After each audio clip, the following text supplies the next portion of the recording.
मुझे चिंता नहीं है कि मैं जीवित रहूं या नहीं रहूं। मेरी लंबी उम्र रही है और मैं ये इस पर मुझे अगर गौरव किसी चीज पर है तो इस पे है कि सारा जीवन मेरा सेवा में गया, केवल इसके गौरव है और किसी चीज पे नहीं। और जब तक मुझमें सांस है तब तक सेवा ही ले जाएगी।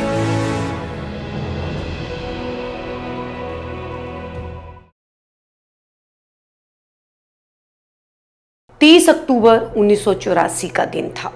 इंदिरा गांधी ओडिशा के भुवनेश्वर में रैली कर रही थी। तभी इंदिरा अपने पहले से तय स्पीच में कहने लगी, मैं आज यहाँ हूँ, कल शायद यहाँ ना रहूँ। मुझे चिंता नहीं मैं रहूँ या ना रहूँ। मेरा लंबा जीवन रहा है और मुझे इस बात का गर्व है कि मैंने अपना पूरा जीवन अपने लोगों की सेवा में बिताया। मैं अपनी आखिरी सांस तक ऐसा करती रहूंगी और जब मैं मरूंगी तो मेरे खून का एक एक कतरा भारत को मजबूत करने में लगेगा। मुझे चिंता नहीं है कि मैं जीवित रहूं या नहीं रहूं। मेरी लंबी उम्र रही है और मैं ये इस पर मुझे अगर गौरव किसी चीज पर है तो इस पे है कि सारा जीवन मेरा सेवा में गया, केवल इसके गौरव है और किसी चीज पे नहीं। और जब तक मुझमें सांस है तब तक सेवा ही ले।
तो खुशनुमा धूप थी जिससे सिपाही नारायण सिंह ने छाता उनके ऊपर लगाया।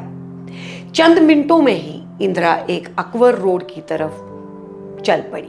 तेज कदमों से चलते हुए इंदिरा उस गेट से करीब 11 फीट दूर पहुंच गई थी जो एक सफदरजंग रोड को एक अकबर रोड से जोड़ता है। नारायण सिंह ने देखा कि गेट के पास सब इंस्पेक्टर बेअंत सिंह तैनात था। ठीक बगल में बने संतरी बूथ में कांस्टेबल सतवंत सिंह अपनी स्टेन गन के साथ मुस्तैद था। बेअंत और सतवंत को हाथ जोड़ते हुए इंदिरा ने कहा, नमस्ते। बेअंत सिंह ने अचानक अपने दाईं तरफ से 38 बोर की सरकारी रिवॉल्वर निकाली। इंदिरा गांधी पर एक गोली दाग दी। आसपास के लोग बहुत चक्के रह गए। सेकंड्स के अंतर में बेअंत सिंह ने 2 और गोलियां इंदिरा के पेट में उतार दी। 3 गोलियों ने इंदिरा गांधी को जमीन पर झुका दिया। उसके मुंह से एक ही बात निकली, ये क्या कर रहे हो? तभी बेअंत सिंह ने आर के धवन की ओर देखकर कहा, मुझे जो करना था वो हमने कर दिया, अब तुम जो करना चाहो वो करो। आर के धवन ने इंदिरा को उठाने की कोशिश की। तभी बुरी तरह घबराई सोनिया गांधी वहां पहुंची। तब तक कई दूसरे सुरक्षाकर्मी भी उस गेट के पास पहुंच चुके थे। धवन और सोनिया ने मिलकर इंदिरा को उठाया और आर.के. धवन बताते हैं कि मैंने उस वक्त एक एम्बुलेंस जो कि वहां रहती थी उसे बुलाया, लेकिन एम्बुलेंस नहीं आई। पता चला ड्राइवर चाय पीने गया हुआ था। तय हुआ कि कार से ही इंदिरा को एम्स ले जाया जाए। इंदिरा गांधी का सिर सोनिया ने अपनी गोद में रखा।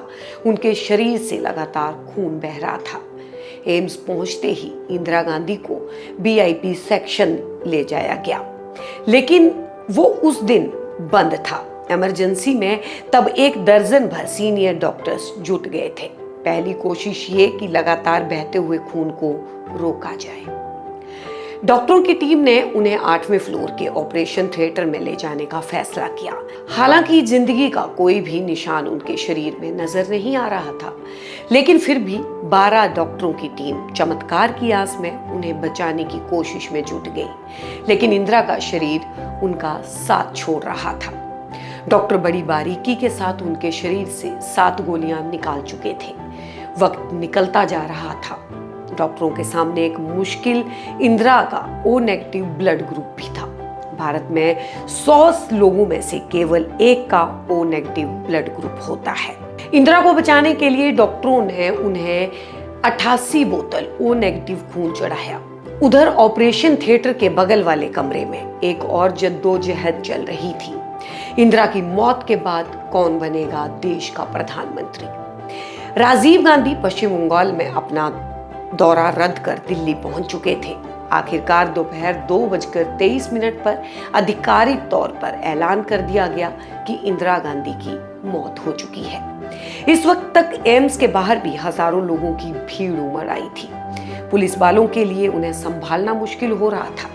हर तरफ इंदिरा गांधी के नारे गूंज रहे थे। हालात ये हो गए कि इंदिरा समर्थकों को संभालने के लिए पुलिस को लाठीचार्ज तक करना पड़ा। सैकड़ों की तादाद में वहां सिख भी आए थे। पहले इंदिरा गांधी अमर रहे के नारे भी लगा रहे थे, लेकिन धीरे धीरे वो एम्स से हटने लगे। जैसे जैसे लोगों को ये पता चला कि इंदिरा की हत्या उनके ही 2 सिख गार्डों ने की है, नारों का अंदाज भी बदलने लगा। राष्ट्रपति ज्ञानी जैल सिंह की कार पर पथराव के बाद इन नारों की गूंज एम्स के आसपास के इलाकों में भी फैलती जा रही थी। दोपहर ढलते ढलते एम्स के वापस लौटते लोगों ने कुछ इलाकों में तोड़फोड़ शुरू कर दी थी। हॉस्पिटल्स के पास से गुजरती हुई बसों से सिखों को खींच खींच कर बाहर निकाला जाने लगा। दिल्ली में बरसों से रह रहे इन लोगों को अंदाजा भी नहीं था कि कभी उनके खिलाफ गुस्सा इस कदर फूटेगा। धीरे धीरे बसों में सिखों को खींचकर निकालने का सिलसिला पूरी दिल्ली में फैल गया, लेकिन लोगों का गुस्सा यही नहीं थमा। पहला हमला 5:55 पर हुआ विनय नगर इलाके में। यहाँ एक सिख लड़के को बुरी तरह पीटने के बाद उसकी मोटरसाइकिल में आग लगा दी गई। इस आग में पूरी दिल्ली धधकने जा रही थी। वक्त के हालात का अंदाजा लगाना मुश्किल है। एक के बाद एक दुकानों के शटर गिर रहे थे। इंदिरा की मौत की घोषणा के बाद पूरे बाजारों में सन्नाटा पसर गया था। सड़कों पर चल रही गाड़ियां ना जाने कहां गायब हो गई। ऐसा लगा जैसे कर्फ्यू लगा दिया गया हो। लेकिन इस सन्नाटे के बीच सिख विरोधी नारे लगातार बढ़ते जा रहे थे।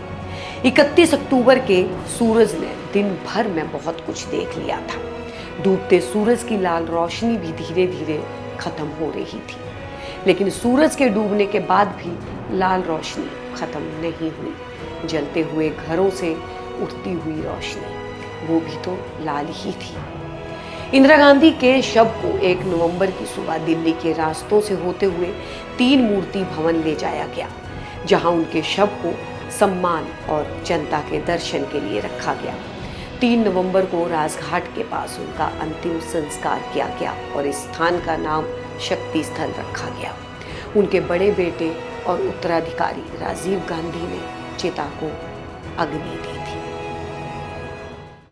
आप देख रहे हैं सौगंध टीवी, सौगंध वतन की।